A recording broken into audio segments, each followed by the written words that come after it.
What if I told you that you could get a pedal board ready multi-effect unit with built-in amp and cab sims, 21 onboard presets, a built-in tuner, a built-in looper, and that it can accommodate a volume pedal and external foot switch, or 2 foot switches. Also, it has stereo outs, and you can plug in headphones for silent practice.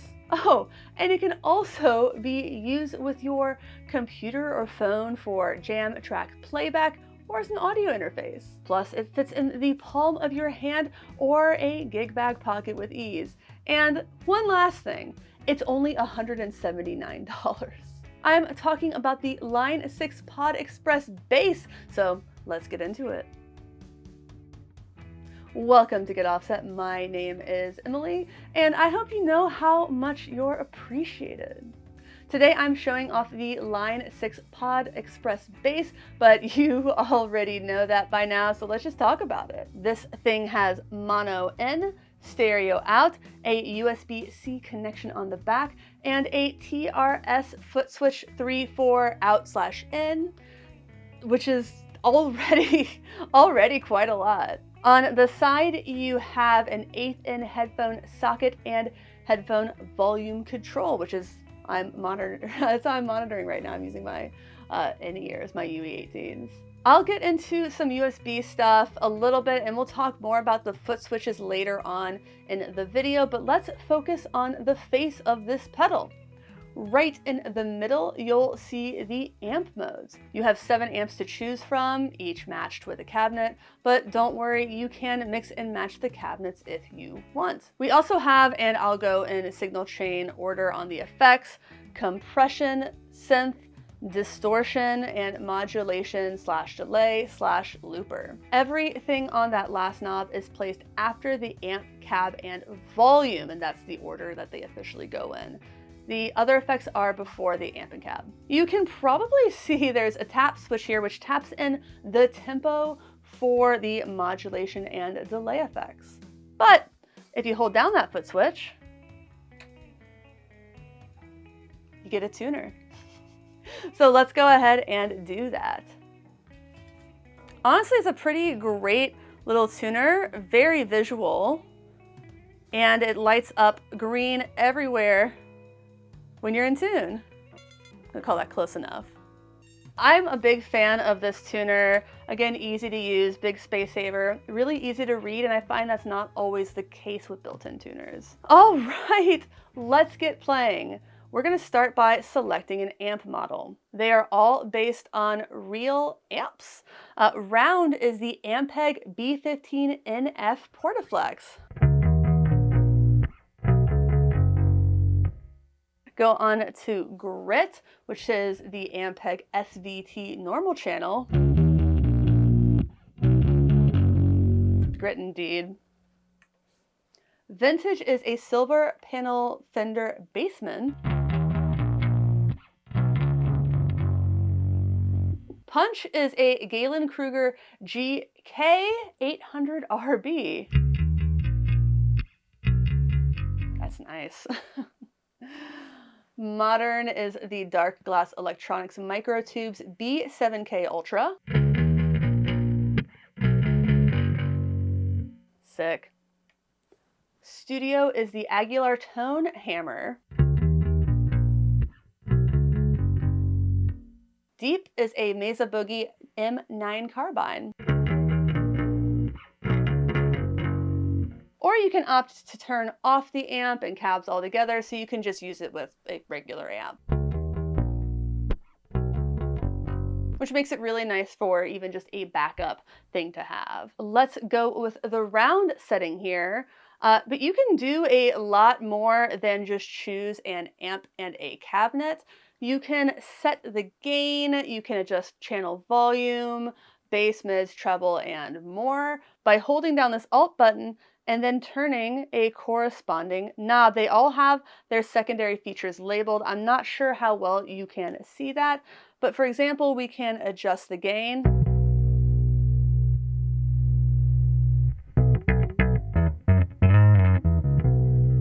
You can adjust the bass. Say I like to tend to cut the bass a bit. I'm sorry about the awkward hands. It's just a little bit hard to do both things. Mids, let's boost them a skosh.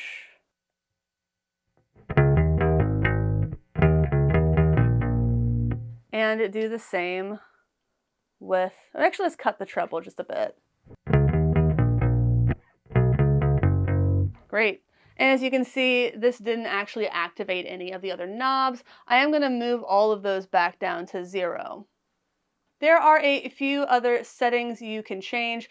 I'm not going to get too into them, but one is the amp master volume, and the other varies depending on the amp you've selected. It could be the mid-range frequency you're changing, turning a bright mode on or off, or adjusting the high mids. Again, it varies by amp, and just please consult the manual for the specifics on that. To change the cabs, you hold down the Alt and the tap, and then you turn the amp knob. And you can see it cycling through different ones. It's honestly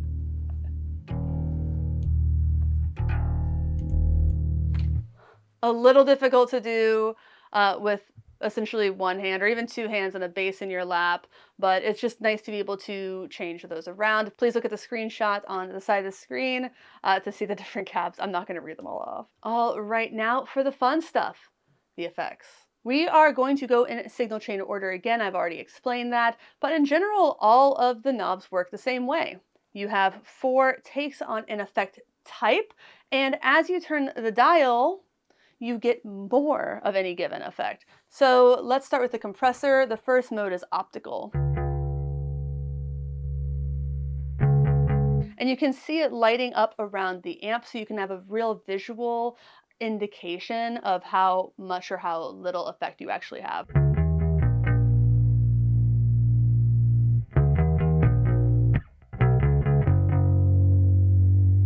Nice. So the optical is based on the Ampeg Opto Comp. And let's go ahead and go to the next one, the LA. The LA here, and we can see it starts over if you want to see that again. The LA is based on the Teltronics LA2A compressor.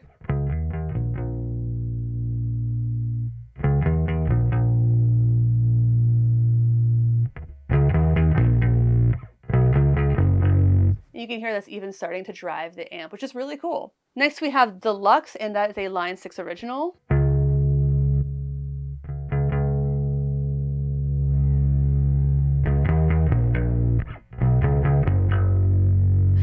Followed by Limiter, which is based on the Ashley CLX52 in conjunction, with B. Sheehan.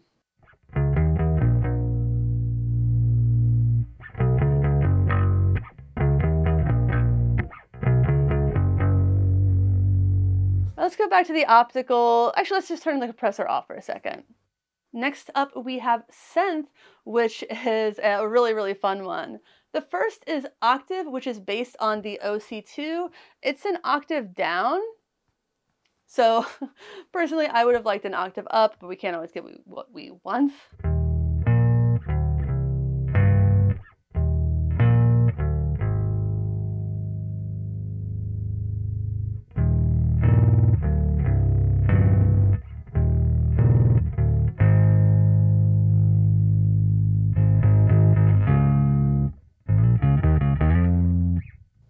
It's fun, especially if you're playing a lot up here.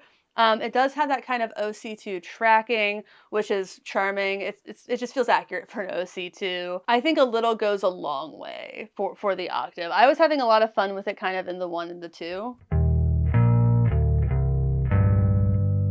It's also, I'm going to say this a few times, it's very monophonic, and I think they all are kind of monophonic. So if you have your notes ringing out, it's not really as effective.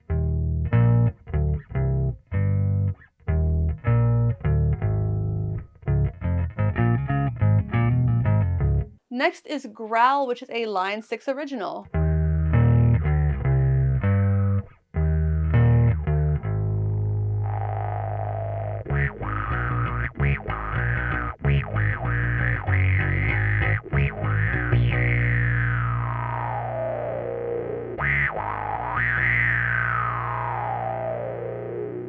That's a lot of fun, and I can absolutely imagine using this at my bass gigs. I have one song in particular with one of my bands where that would just slap. All right, let's go to strings. They all do this really nice color. One, they're all color indicated, so you can see exactly what you're turning and the intensity and see when it starts over. Just really, really nice visual representation. So string is based on the Roland GR700 guitar synth.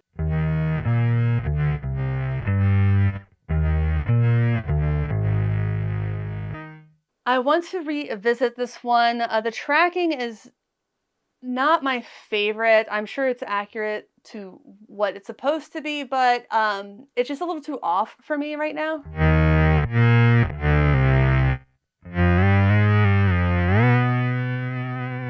I am gonna revisit it. It's still a lot of fun. Again, all of these modes seem very monophonic, and as I just did with strings, I kind of like to do slides up and down on a single string. It feels like it tracks a little bit better.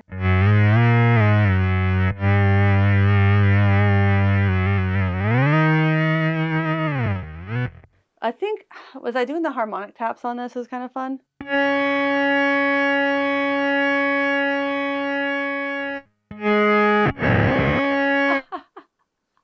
It does that fun little farty monophonic sound. All right, next let's go to Mutant, and that's based on the Musictronics Mutron 3.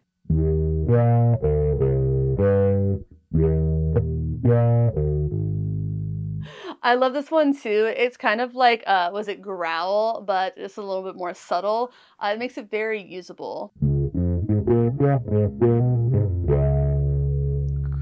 Crank it. It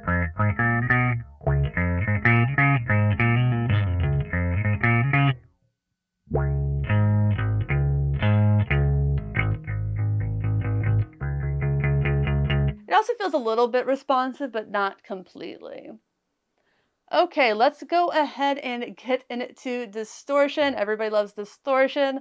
The first is boost, so let's just hear it.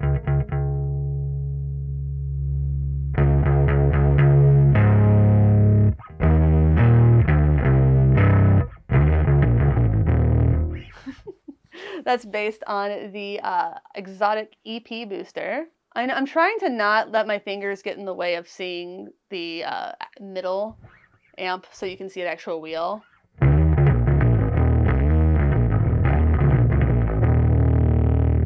So that's nice. It's obviously driving the amp a bit. Moving on to overdrive, it's based on a Klon Centaur, which, if you know this channel, you know it's not my favorite effect, but I know a lot of people will be very happy to have a Klon type thing on here.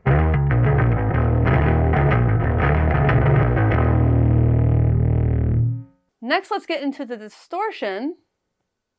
That's based on the Tech 21 Sans amp bass driver DIV1.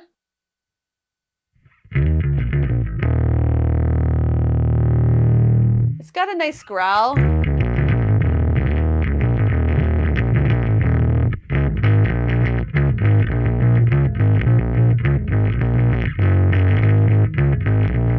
But I'm not sure how often I would use that.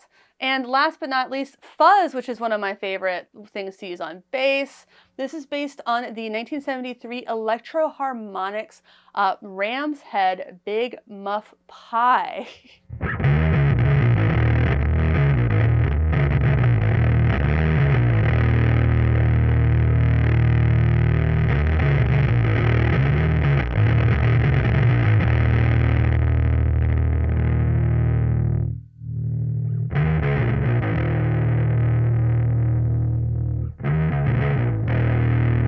And yes, it does seem to clean up a little bit with the volume on your instrument.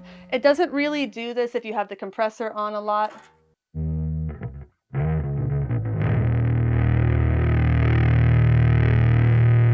It does a little bit, but let's turn on the compressor.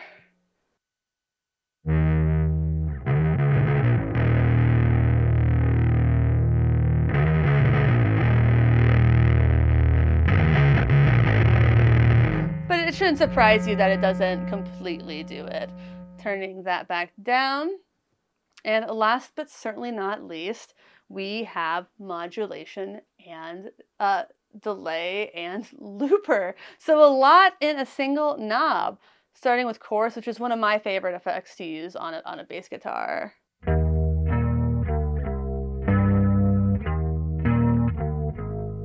And remember how I said this pedal had stereo outs? It's because everything on this last knob here is a stereo effect. It's just a really nice back and forth swish.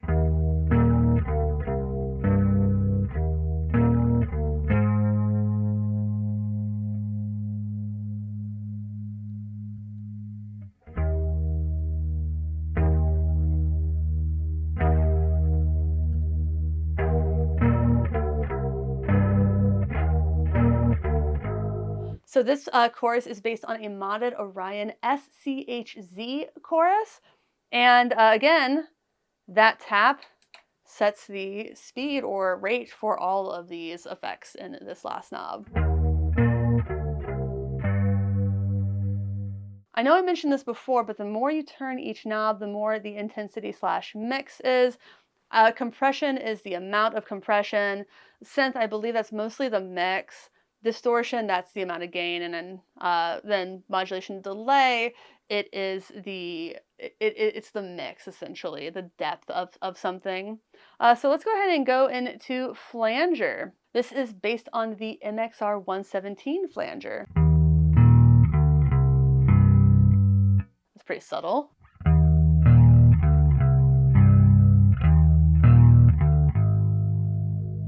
Ooh, that's not so subtle.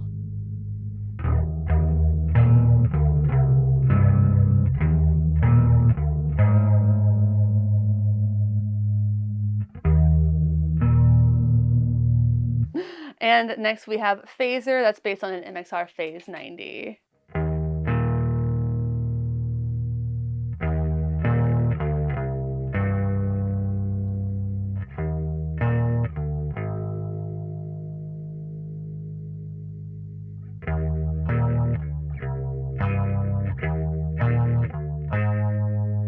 I love phaser in general, but I do wish this had a little bit more intensity. That's all fine though, the Phase 90 is obviously a classic. All right, let's hear the delay. The more you turn this knob, the more repeats you will get, and the higher the wet mix is. It shouldn't surprise you. I'm not sure if that's quite a ping pong, but it's pretty close.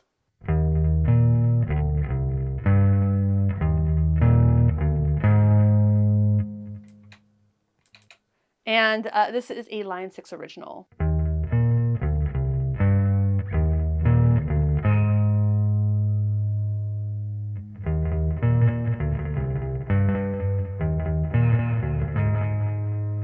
I don't use a lot of delay in bass, but it is fun to be able to have that.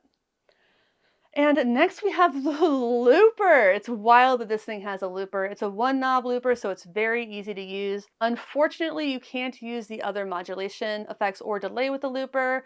And I imagine the looper itself is more interesting on guitar, but here's how it works. Again, really easy and intuitive. It's a one button looper. So we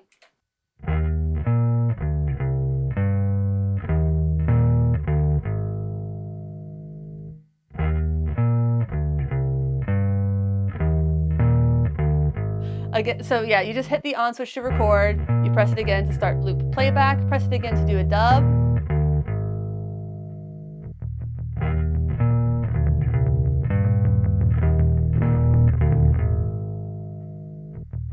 It's obviously really hard to use a looper with your finger, and let's say I don't like that last line, I just hold it down for a second, and it goes away. And then I stop it by hitting it twice, and I can just hold it down to delete the loop. Easy as that. All right, now let's blend some effects. Let's have some fun. I'm gonna go with the optical compressor at about 50%. Let's add some fuzz, and not a lot of fuzz. Let's add some fuzz and strings over here. There we go.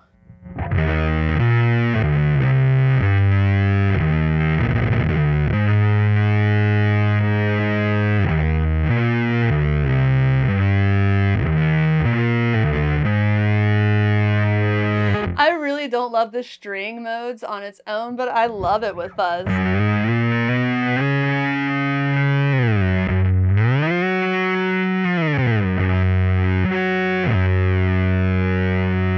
Oh yeah, with it, when you do the tap, when you do the harmonic tap, it is kind of, when you do the harmonic tap, it is really fun with this mode.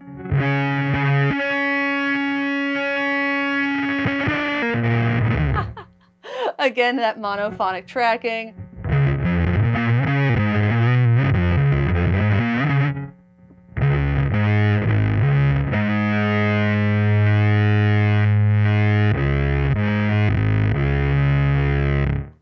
All right, let's say I really like that mode and I want to save it as a preset because, again, I mentioned this has 21 onboard presets and it's shockingly easy to do. We haven't talked about this yet, but this amp knob, it's also a button. Press it down to save your presets. Again, 21 available slots. So this is in the teal and that's in slot 1.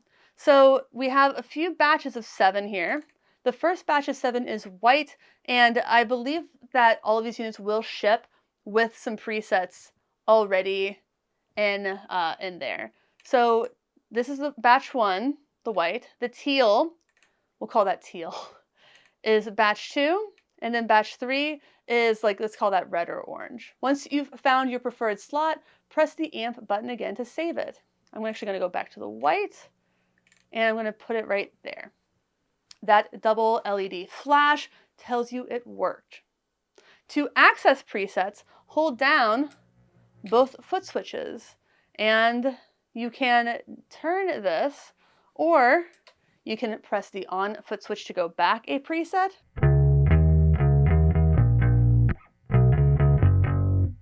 And forward.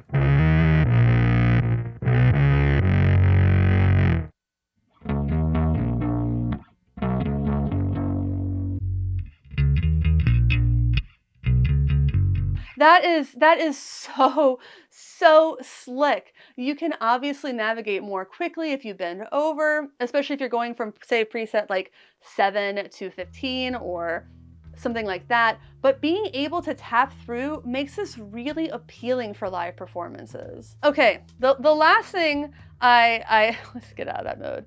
The last thing I want to talk about is something I can't really show you because I moved spaces fairly recently and I can't find my external foot switches, but let's talk about the foot switches. So on the back of this pedal, there is a single TRS out. You can use this as a volume pedal, which I think is the default, but you can connect 2 devices with a dual TS to TRS splitter, or if you have one of those foot switches that has 2 foot switches and the TRS, you should be able to use that as well. But what do you do with an extra foot switch or 2? Personally, I'd use them to turn individual effects on and off, which you can do. You can go into global settings and assign foot switches to different effects so you can kick on fuzz or synth, for certain parts of a song. This is huge for this pedal. Without this functionality, the Pod Express bass really only works if you don't ever change effects mid-song. Even in my bass gigs, which are, not like wild, crazy effects kinds of things, I kick things on and off for different sections all the time. Maybe I'll do a little bit of a boost if I have a little solo lick. There's a song where I use a kind of a synth sound. And having the ability to do this, I cannot stress this enough. I truly believe this pedal is a game changer. Whether you're a new bassist looking to get into effects or are looking for the world's flyest fly rig, this thing is extremely hard to beat for $179. The only downsides to me is that, well, obviously it's a little limited in terms of the effects you can get. That being said, I still think this is more than enough for most applications that you would really want to use it for. That being, like, you can still get like really good sounds really easily with this. It's really intuitive. I can't say enough good things about this. The real issue I think some people might have is that the chassis, it's plastic. To be clear, This does feel plenty robust to me, but a lot of people are iffy about plastic enclosures, and I get that. It makes you wonder, is it going to be road ready? But again, this is $179. You're probably paying more for a decent compressor alone for your bass. And if you're worried about the durability of it, I believe Line 6 has a general 90-day warranty if that kind of thing stresses you out. Again, $179. I obviously couldn't gig with this in advance of the video, embargoes and all that, but I'm absolutely going to try to use this at my next bass gig. I just have to pull out those foot switches from wherever they are. Final thoughts, this thing rules. It's a game changer and a great value. And if you're interested in picking one up or anything else in the world, please consider using the affiliate links in the video description. It's a great way to support the channel, doing things that, if we're honest with ourselves and each other, we were probably going to do anyway. And if you liked this video, you can like, comment, subscribe, but please check out one of the other videos that pops up on the screen. I'm sure you'll love them. One is the story of this Bronco bass, in case you were curious about that. But thanks for watching. Thanks for understanding. Until next time, my name is Emily. Goodbye.